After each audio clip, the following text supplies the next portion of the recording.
தற்பொழுது நம்முடைய இணைப்பில் தமிழ்நாடு முன்னாள் துணை சபாநாயகர் சேக்கு தமிழரசன் இணைந்திருக்கிறார். சார், இன்னைக்கு நடைபெற்ற இந்த வாக்கெடுப்பு, இன்றைய சட்டப்பேரவை நிகழ்வுகளை நீங்க எப்படி பார்க்குறீங்க? அதிமுக 2 நிலைப்பாட்டை எடுத்திருக்கிற சூழலில் இது எப்படி தமிழக அரசியலில் எதிரொலிக்கும் சொல்லுங்க. தற்பொழுது நம்முடைய இணைப்பில் தமிழ்நாடு முன்னாள் துணை சபாநாயகர் சேக்கு தமிழரசன் இணைந்திருக்கிறார்.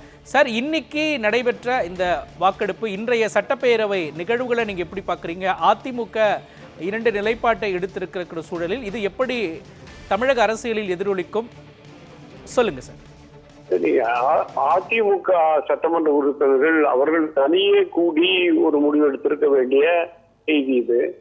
ஆனால் துர்வாய்ப்பாக பெரும்பான்மை சட்டமன்ற உறுப்பினர்களுடைய முடிவை பொதுச் செயலாளர் அங்கீகரித்திருக்க வேண்டும், அல்லது அவருடைய கருத்துக்களை சொல்லி ஒரு பெரும்பான்மைக்கு அந்த முடிவுக்கு அவர் அந்த நிலைக்கு கொண்டு வந்திருக்க வேண்டும்.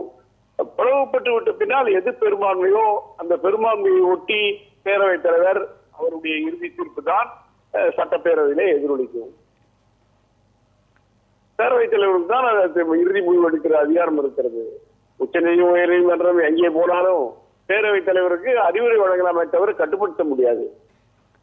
சார், குறிப்பா இந்த மாதிரி அதிமுக உறுப்பினர்கள்ல 2 தரப்பினர் நிலைப்பாட்டை எடுத்திருக்கக்கூடிய சூழலில் இது சபாநாயகர் முன்பு உள்ள வாய்ப்புகள் என்னென்ன சார்? அவர் என்னென்னலாம் பண்ணலாம்? அவர்கள் ஒரு ஏகோபித்த முடிவு எடுத்து முடிவை யாரு அதுல பொதுச் செயலாளராக இருக்கிறவர் தான் அதுக்கு முயற்சித்திருக்கணும். அந்த முயற்சி இப்போ அந்த முயற்சி தோல்வியடைந்ததுடைய காரணமா சட்டமன்றத்தில் எதிரொலிக்குது. சட்டமன்றத்தில் பிரச்சனை வந்துட்டு பிறகு முடிவு பேரவைத் தலைவருடைய முடிவு தான். சார், இப்போ அதிமுகவின் பொது செயலாளரா இபிஎஸ் இருக்காரு. இப்போ அதிமுக சட்டமன்ற குழு தலைவர் தொடர்பாக இருக்கலாம், இன்னும் அடுத்தடுத்த நடவடிக்கைகள் தொடர்பாக 2 பிரிவினராக இருக்கும் பொழுது சபாநாயகர் முன்பு என்னென்ன வாய்ப்புகள் இருக்கு, அவர் என்ன மாதிரியான முடிவுகளை எடுக்கலாம், அந்த முடிவுகள் நீதிமன்றம் இருக்கக்கூடிய அந்த முரண்பாடுகள் என்னவா இருக்கும்? இந்த முரண்பாடுகள் தான் இனிமேல் இது தொடரும். பேரவையில எதிரொலிச்சிருச்சு. இப்பவே இது அவங்க உள்கட்சியில் இருக்க வேண்டியது. ஆனால் பேரவையில் எதிரொலிச்சிருது. பேரவையில பெரும்பான்மை ஆதரவா வந்திருக்கு. கட்சி தலைமைக்கு சிறுபான்மை தான் இருக்கு. ஆக இந்த நிலையில பேரவைத் தலைவர் தான் அந்த முடிவுகளை எடுக்கணும். பேரவைத் தலைவர் தான் இறுதி அதிகாரம். பேரவையை பொறுத்த வரையில அது உயர் நீதிமன்றமோ உச்ச நீதிமன்றமோ பேரவைக்கு வழிகாட்டலாம், பேரவைத் தலைவருக்கு வழிகாட்டலாம். அந்த சட்டமும் இந்த சட்டமும் வேறு மாறுபட்டது. சார், இதுக்கு முன்னாடி தமிழக அரசியல் வரலாற்றுல இந்த மாதிரி நடக்கிறப்போ சபாநாயகர் என்ன மாதிரியான நிலைப்பாடை எடுத்திருக்காரு? இப்போ அதுக்கு முன்னாடி நடந்த சில சம்பவங்கள் எல்லாம் பாத்தீங்கன்னா பேரவைத் தலைவருக்கே கொஞ்சம் சில பிரச்சனை இருந்தது. இப்போ நாங்க ஜானகி அம்மா புரட்சி தலைவி அம்மா அப்படின்ற பிரிவுகள்லாம் வந்த போது பேரவைத் தலைவர் பேர்ல நம்பிக்கையில்லா தீர்மானம் கொண்டு போயிருந்தேன். நான் தான் கொண்டு போனேன். அப்படி ஒரு நம்பிக்கையில்லா தீர்மானம் அவர் மேல இருக்கிற போது அவருடைய அதிகாரம் அன்னைக்கு அதுவே ஒரு கேள்விக்குறியா இருந்தது. அந்த நிலைமைகள் வேறு. ஆனால் இப்போது இருப்பது நம்பிக்கை வாக்கு, ஆட்சியின் பேர் இருக்கிற நம்பிக்கை வாக்கு. இன்னைக்கு அவங்க கட்சிக்குள்ள ஒரு ஒத்த கருத்துரை வரலன்னா அதுக்கு யார் என்ன பண்ண முடியும்? பெரும்பான்மை கருத்து தான் பேரவைத் தலைவர் எடுத்துக்க முடியும். இது நம்பிக்கை வாக்கெடுப்பு.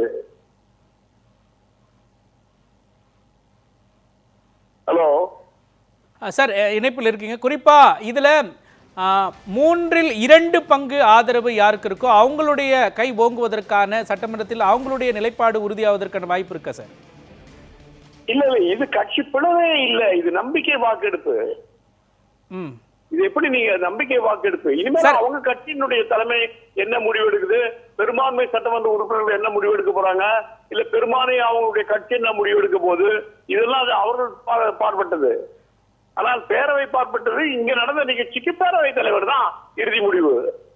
சார், குறிப்பா அதிமுகவோட எஸ்பி வேலுமணி, சிவி சண்முகம் ஆதரவாளர்கள் 25 பேர் தாவேகாவுக்கு இப்போ ஆதரவு தெரிவிச்சிருக்காங்க. இந்த நிலையில இது இனிமேல் தொடரும் என்ற பட்சத்தில் இபிஎஸ் தரப்பு ஒரு பக்கம், 25 பேர் தலைமையிலான எஸ்பி வேலுமணி ஒரு பக்கம் அப்படின்னா இது எப்படியெல்லாம் இன்னும் வருங்காலங்களில் சட்டப்பேரவையில் என்ன மாதிரியான பிரச்சனைகளை எழுப்புவதற்கு, குழப்பங்களை ஏற்படுத்த வாய்ப்பு இருக்கு சார்? இந்த குழப்பத்துக்கு அவங்க கட்சி தான் முடிவெடுக்கணும். அவங்க கட்சி பார்ப்பட்ட ஒரு முரண்பாடு. சார் இதுக்கு நீதிமன்றம் முடிவெடுக்கணுமா, சபாநாயகர் முடிவெடுக்கணுமா? சபாநாயகர் முன்னாடி உள்ள வாய்ப்புகள் என்ன?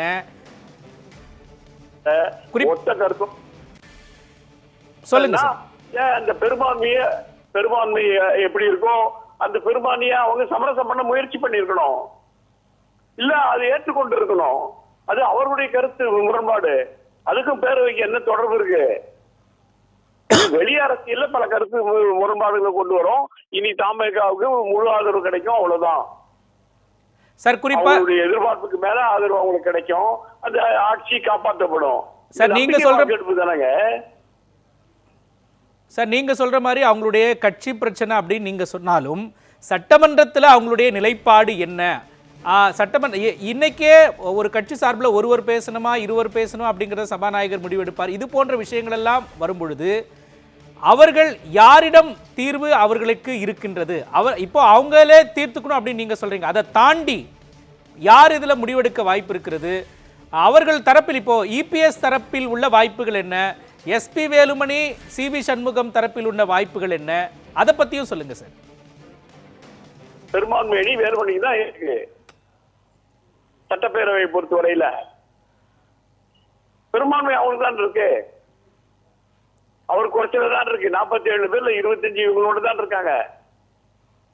அதே மாதிரி தானே, அதாவது இது அவங்க கட்சிக்குள்ளவான நம்பிக்கை வாக்கெடுப்பு மாதிரி தானே இது.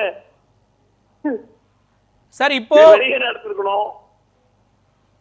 சார் இப்போ அதிமுகவின் பொதுச் செயலாளரா எடப்பாடி பழனிசாமி இருக்காரு. அவருக்கு சட்டமன்ற உறுப்பினர்களின் வாய்ப்பும் ஒரு பக்கம் இருக்கு. இன்னொரு பக்கம் 25 உறுப்பினர்களோட சப்போர்ட்டோட எஸ்பி வேலுமணி இருக்காரு. இப்போ எஸ்பி வேலுமணி, சிவி சண்முகம் தரப்பின் மீது பொதுச் செயலாளரா இபிஎஸ் நடவடிக்கை எடுக்க வாய்ப்பு இருக்கா? அந்த அதிகாரம் அவருக்கு இருக்கா? பொதுச் செயலாளர் என்ற வகையில ஒரு கட்சிக்குள்ள அவங்களை வைத்துக் கொள்வதா எடுப்பதான்ற அதிகாரம் அவருக்கு இருக்கலாம். ஆனால் சட்டமன்ற பேரவையில அதிகமான பெரும்பான்மை பெற்றவர்கள் இவர்கள் தான் என்ற வகையில நாளைக்கு நீதிமன்றத்துக்கு போலாம், இல்ல பேரவை தலைவர்கிட்டே முறையிடலாம், நாங்க தான் பெரும்பான்மை சட்டமன்ற உறுப்பினர்னு. அதனால எப்போ ஒரு கட்சியினுடைய அங்கீகாரம் என்பது அவருடைய அந்த தேர்ந்தெடுக்கப்பட்ட ஒரு அங்கீகரிக்கப்பட்ட கட்சியினுடைய அங்கீகாரம் என்பது அவங்க தேர்ந்தெடுக்கப்பட்ட சட்டமன்ற நாடாளுமன்ற உறுப்பினர்களை பொறுத்தான் இருக்கு. அதை பொறுத்தான் இருக்கு. இணைப்பிலிருந்து உங்களுடைய கருத்துக்களை பதிவு செய்ததற்காக நன்றி திரு சேக்கு தமிழரசன்.